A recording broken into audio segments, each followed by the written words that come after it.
We are going to start with this first pattern, which is Vogue 1970, and this is a vest and a jacket by Marcy Tilton. Well, let's take a look at these photos here. I can't even tell what's going on with view B because I find the fabric to be pretty distracting here, but there's like this interesting color detail. I wonder if we can actually zoom in on that a little bit more. Okay, it looks like they just took the collar and just like folded it over, and there's like this little tiny stitch line where my mouse is at, which is keeping that in place. Okay, I mean, it's a little odd. All right, so this is the back of the vest. See what's giving. Yeah, it's just like just fabric just folded over and like stitched down. Like right where my mouse is at is another stitch line that I can see that's keeping that collar just in that bent over shape. Princess seams, but like these princess seams are more design related, and there's like this, I guess, a pleat. I mean, this is so typical for like Marcy Tilton that I can't even like complain too much. The Tilton sisters, they have their fan base, so if this design is for you, then have at it. Did we ever discover whether this was 7/8 sleeves? Did the model ever put her arm down? You can kind of see it here. I don't know if I would call this 7/8 sleeves. Look where it's ending, and look at where that person's wrist is at. 7/8 sleeves should be like ending like right at the wrist bone or just like right before it. That's 7/8 sleeves. I wouldn't call this 7/8 sleeves. I don't know what they're basing that off of, but moving on to the next pattern is 1971, which is a coat in 5 lengths. Let's see what these pictures are giving here. Okay, that's like a really big shawl collar. Look how far it's extending. Like the model's shoulders like somewhere over here, and the collar like extends far past the shoulder point.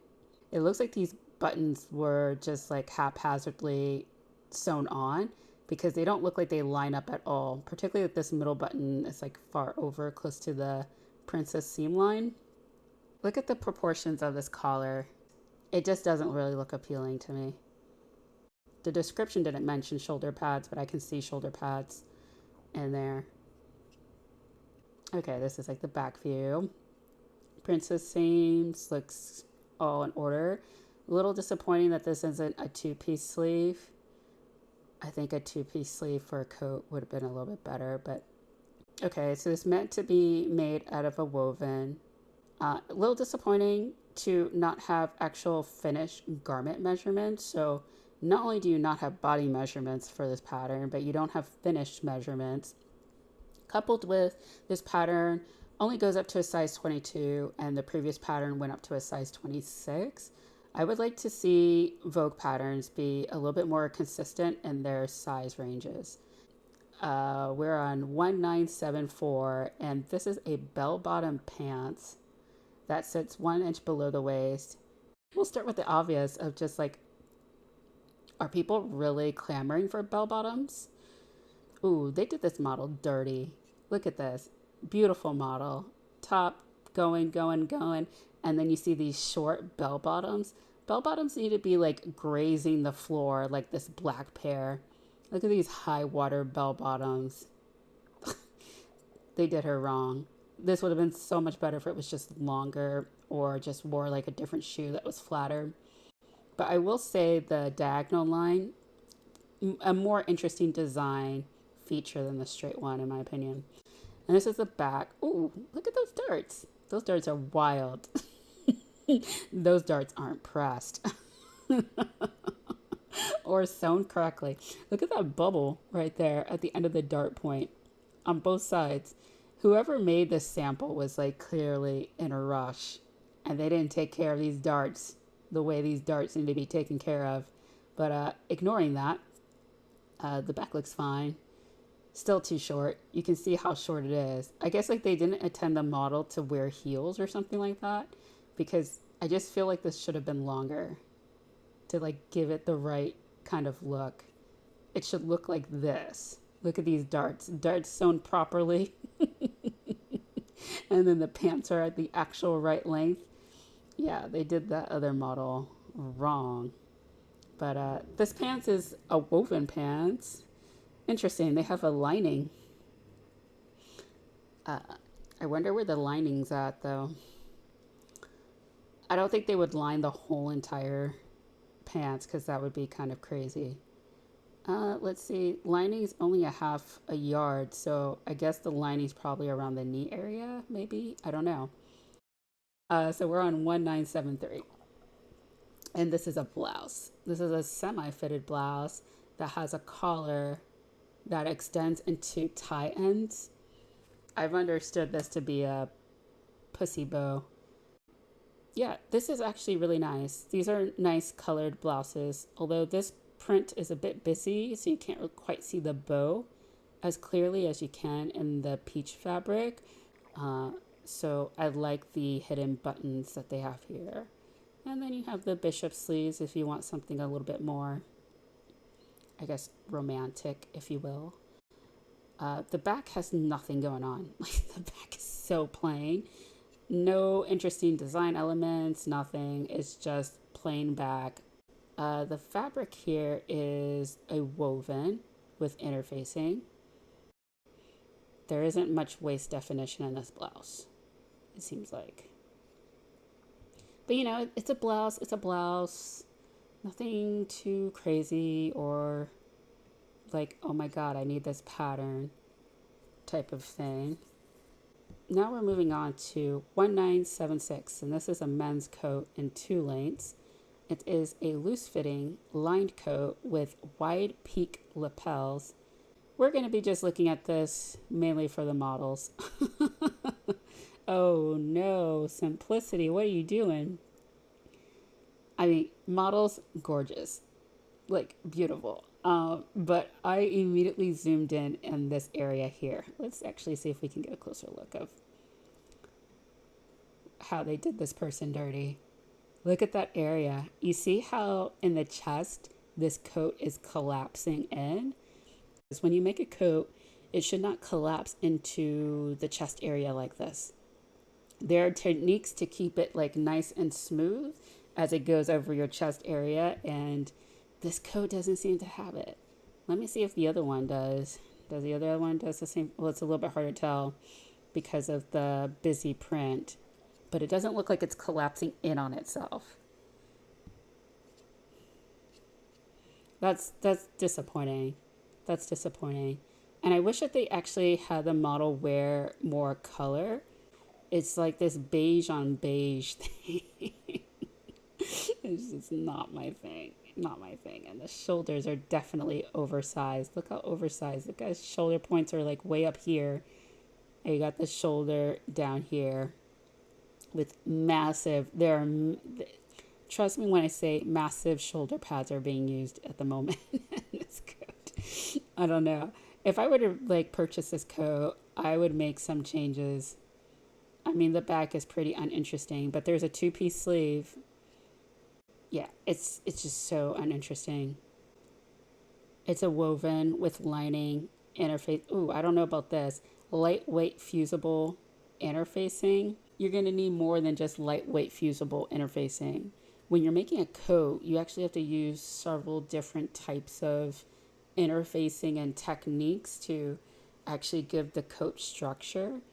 Obviously, it's also based on the fabric that you use, but like if you think that you can get away with making a whole coat with just lightweight fusible interfacing, you are going to be severely disappointed in the outcome of the coat. Yeah, it's hard to say if any of these measurements actually make sense because, again, I don't have experience making menswear, but I think it's pretty cool that there's just a pattern, at least for men's, that is, depending on your style, could meet a need. So this is a close-fitting knit dress with cutout shoulder designs. Okay, we see that. Has an underbust and princess seam with top stitching. Oh no, this underbust. I don't know how I feel about the underbust seam. And dare I say I am right. Let's see if we can get a closer look. Yeah, like this is going to show it. Look at where this bust underseam is. This is not in the right position. And look at this sleeve armhole situation. Your arm are going to be severely restricted in this dress where you're not going to be able to lift this arm up without taking the whole dress up with you, you know? Oh, that collar wasn't sewn on very well. Look how wavy it is. Where my mouse is at, it's wavy. They could have pressed the hem a little bit better so it's not all wavy like that, but I would suppose that's minor. I would be most concerned about this underbust seam and this sleeve. So the underbust seam is like more visible here. Again, I'm not completely sold on the idea of having a seam that outlines your bra, but this armhole, like I think this armhole makes it look even worse than the previous one that we saw, because the model's armhole is there, but the armhole in the dress is there, and because this armhole is sitting so low, you're not going to be able to lift your arms up very high. This is a standing, arms down only type of dress. Because the second you start moving this arm, the rest of this dress is going to be moving up and down, and it's just not going to be looking cute. Also, there must be elastic to hold this in place as well. I wouldn't be able to wear something like this because I would be constantly adjusting this. Like either hiking it up or just pulling it down or just trying to make sure it's in the right spot. This is like a dress that you just fidget in. Let's see the back. I mean, good on Vogue for carrying the design to the back. So often the design is only in the front and the back is plain, but they took that same cutout and they brought it towards the back. Now, would I wear this kind of cutout? No, but I appreciate like what they're trying to do here. They have the princess seams. Okay, the vent looks more substantial than what it did in the line art. In the line art, it was like this little tiny vent, but this is actually a vent that's gonna actually help you walk. All right, so we already know this is like a knit dress. Here's where I think several things are gonna go wrong with this dress. The cutout is gonna be an area that needs attention. The armhole, this arm where the cutout is located, it's also gonna need attention. And making sure like this bust underseam that's being top stitched is actually in the most complementary place. But we're going to move on to 1968. And this is also another close fitting knit dress. It has an asymmetric neckline, gathers. That's a lot of gathers traveling around the body. So we're going to just focus on this orange one. They should have put the model's hair up in like a ponytail or a cute bun, because you can't even see the shoulder gathers that are in the line arts because of that model's hair. But there's supposed to be shoulder gathers there. I'm not sold on this neckline. This feels like a neckline that I would be constantly trying to adjust. Like if I move my arm, I would just want to readjust the neckline. And at this point in my life, I'm not trying to wear clothing that needs constant readjustment every time I move. Like life is too short to be adjusting your clothes in that manner. But you have the gathers that go in the bust area, and then the gathers pick up again towards like the hip, the stomach to the hip area. I don't know if I like the way that looks, to be honest. Let's get to the back. Oh no, this back view is sad. This back view is sad. This asymmetric thing does not work. And then you also have the problem with the armhole. Again, armhole in the dress down here, model armhole around here. You're not going to be able to lift your arm in this dress. And if you do lift your arm, this whole dress is going to get hiked up. And then when you put your arm down, you're going to have to readjust yourself. But the fabric is going to be two-way stretch knit. Okay. You got to be careful with that neckline, the armhole. the gathers, the seam lines. It almost sounds like this is like not a wearable pattern based off all the things you have to be concerned about, you know. All right, let's go on to the next one. We're on 1967. This is a dress by Rachel Comey or Rachel Comey. I don't know how to say her last name, but let's see what this pattern has. It's a lined fit and flare dress. So let's see. Ooh, no, this is a no. This is probably hands down, probably one of the most disappointing Rachel Comey pattern I have seen in a while.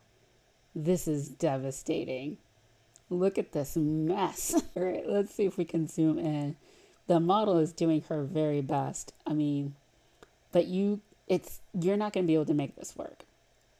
From how wide the neckline is, like this dress is just barely hanging on to the model's shoulder.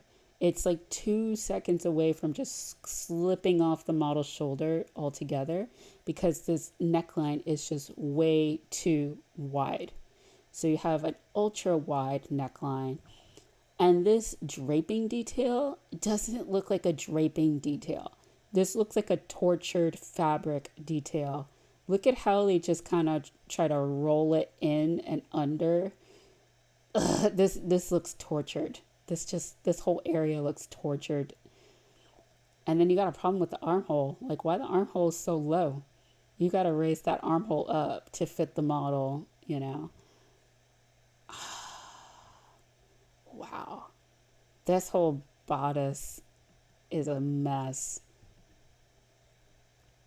Yeah, look at this. See, barely hanging onto the shoulder for dear life.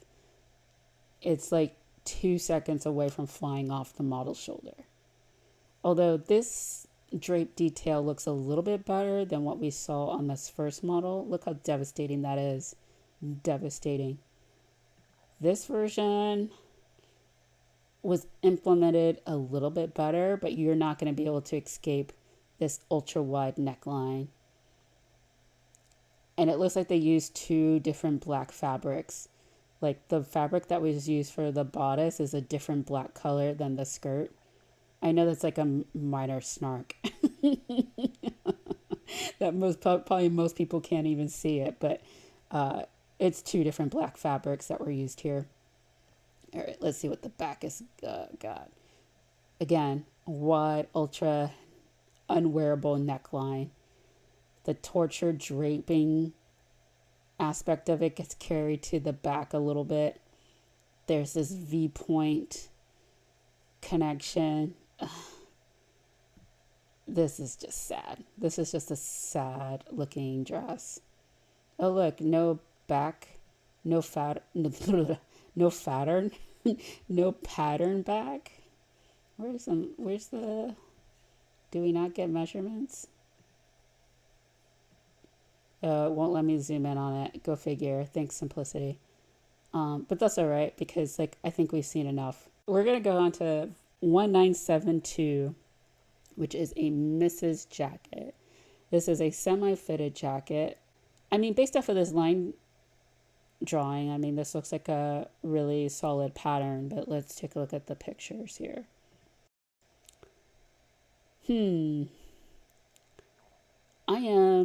I like a shawl collar, but I am not sold on the proportions of this and how low it hits. Let's see. Let's look at this one in detail.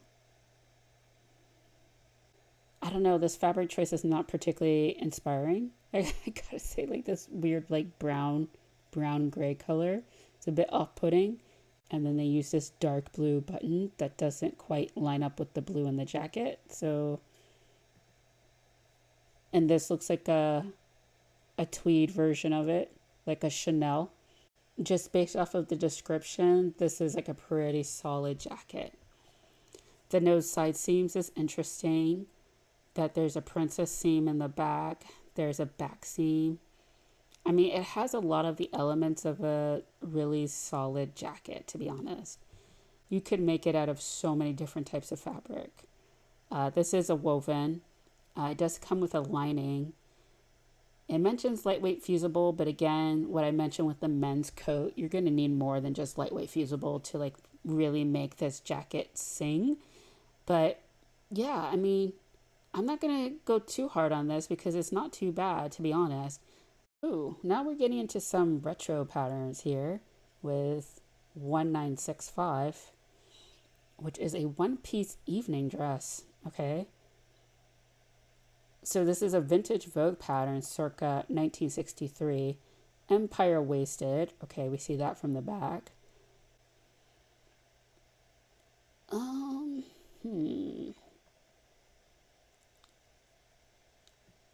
It's kind of hard to assess this when it's just drawings and illustrations. I wish, do they have this? No, they don't have it on a bloody model. Put this on a model. Come on, simplicity. I am interested by the retro reproduction patterns that they come out with, but they just tend to stick with the illustrations and they don't model this. There's just a lot that you want to check out, but you just don't really get from this illustration. And this illustration doesn't like sell it to me. I want to see this on a person. What? Look at this fabricless Barathea. I can't tell you the last time I saw Barathea. It's been a while. And it was like wool. It was like wool Barathea, I believe. Fail, lame, moire. If you can even find those fabrics, they tend to be in polyester today. I have never seen Sura before. I couldn't tell you what that is. Yeah, I think this is also like reproducing the fabric list of fabrics that were probably available in 1963, but will be pretty darn hard to find. Vogue must have expanded their size range for these retro patterns because these retro patterns were ultra guilty of just going up to a size 18 or something. But now this pattern goes up to a size 26, which is actually pretty cool. I mean, it does have stuff going for it, but without actually seeing it on a model, I would be kind of reluctant to just purchase it based off of the illustrations. But we're going to go on to Vogue 1975, which is a knit jacket with belt top and pants. So you have a loose fitting jacket that has drop shoulders. Drop shoulders, it does have. As a neckband. Okay. Pull-on elastic waist pants have drawstrings. I mean, could they not pick another color? It was just like match the model skin tone. Oh God, and look at those shoes. They were really trying to match this model skin tone. Again, it's like beige on beige for me. It's just so uninspiring. I don't know why Vogue did that. I mean, this is a loose fitting robe, essentially. This is the view of the shirt. It's a t-shirt. Sure. Yes, it has side slits right here. Yes, it has mitered corners. Okay. But this is all kind of like blah, you know? And these elastic pants, not too terribly interesting. I'm thoroughly distracted by these boots, like, and how closely they like all connect to the model skin tone. If you've been sewing for over 6 months, chances are you probably already have these type of patterns. I'm actually kind of surprised of how basic this pattern is for Vogue. There isn't any sort of interesting detail, you know. It's okay. Like, not every single pattern needs to be made for beginners. It's okay to have like challenging elements. And I don't consider mitered corners being challenging elements to sew. I mean, come on. All right, so we're on to another retro pattern, 1966, jacket and pants. So this is another vintage pattern from 1975. It has a semi-fitted, partially lined jacket. It has pointed collars. I'm trying to see because like this line art only shows the back view. And then you have wide straight leg pants, darted into the waistband with belt carriers. Have western pockets, mock fly. see what's going on. Okay, those are definitely really pointed. That's definitely a really pointed collar. They weren't kidding when they said pointed collar. Look at that. That's okay. This is the western pocket here. This detail here, which is kind of cool. Like you don't see these pockets all too often. So that's like a nice detail. I wish they would show the line art for like the front of the pattern. This could be an interesting pattern, but without more information, it's just kind of like, why? Why? Why? Like, why? And especially with these patterns asking for $25, yeah, you're going to have to give me more information for me to, before I even consider opening up my wallet and spending $25 for a retro pattern. But speaking of retro patterns, we're on to another one, which is 1964. And this one's circa 1950. It's a slim 4-piece skirt. It has, is it skirt? Oh, no. It's a dress in Capelet. So what if they're talking about a skirt? Skirt has soft released pleats. Yeah, like what the hell? I can't see these details. Specifically, how does the blouse connects with the skirt? That's where I was confused. 'Cause in these illustrations, they show a belt. So is that where the connection happens, or is it above the belt? I don't understand how this connects, especially when the blouse is like more cropped.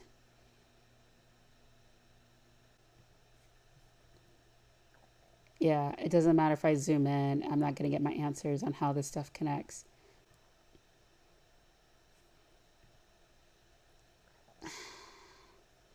Yeah, you get some like blurry photocopy picture from the original 1950 pattern.